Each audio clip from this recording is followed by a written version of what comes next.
पाकिस्तान से भारत आई सीमा हैदर और उसके प्रेमी सचिन की लव स्टोरी में एक नया मोड़ आ गया है। सीमा और सचिन के प्यार पर अब यूपी एटीएस ने पहरा बिठा दिया है। यूपी एटीएस सीमा हैदर केस मामले की जांच करेगी। यूपी एटीएस को शक है कि सीमा हैदर आईएसआई की एजेंट हो सकती है। इसके अलावा यूपी एटीएस सीमा के भारत में प्रवेश वाले बिंदु की भी जांच करेगी।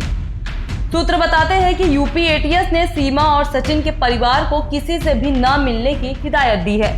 साथ ही एटीएस ने मीडिया से भी दूरी बनाने की बात कही है। माना जा रहा है कि यूपी एटीएस की जांच में सीमा हैदर को लेकर कई बड़े खुलासे हो सकते हैं। अगर ऐसा होता है तो सीमा और सचिन बुरी तरह से फंस सकते हैं। बता दें कि पिछले कुछ दिनों से सीमा और सचिन को लेकर चर्चाएं जोरों पर है।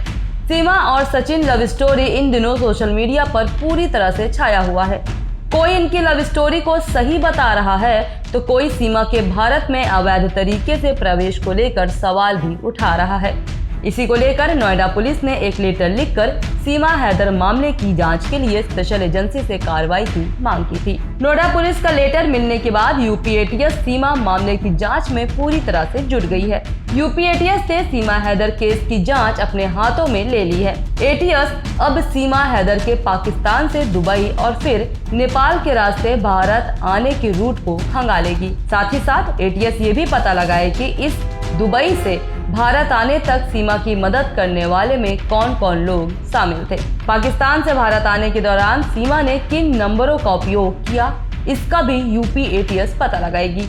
इतना ही नहीं, सीमा के प्रेमी सचिन का बैकग्राउंड भी यूपी एटीएस जांचेगी। सचिन सीमा से कब संपर्क में था, दोनों के बीच क्या क्या बातचीत हुई थी, किन किन कंपनियों के इंटरनेट का इस्तेमाल करते थे, एटीएस इन सब मामलों को खंगालेगी।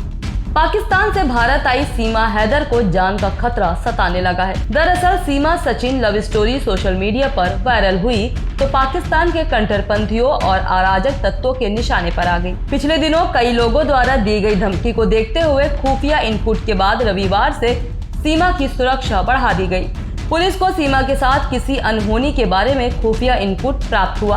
इसको देखते हुए सुरक्षा के लिए दो पुलिसकर्मी अलग अलग शिफ्ट में रहेंगे। पुलिस अधिकारियों ने सीमा, सचिन और परिवार को मीडिया और आम लोगों से दूरी बनाने की सलाह दी है।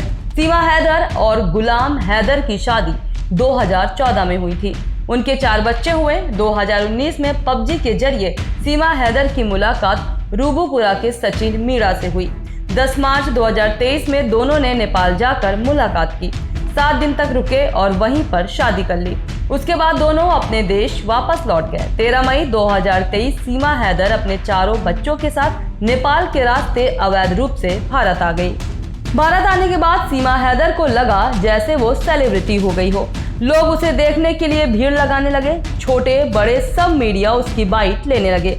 सीमा को काफी लोगों का प्यार और सपोर्ट मिलने लगा, लेकिन कुछ लोगों ने सीमा के खिलाफ आवाज उठाई। सीमा को लेकर संदेह पैदा होता है, कैसे सीमा बिना परमिशन के इंडिया आ गई, वो भी 4 बच्चों के साथ।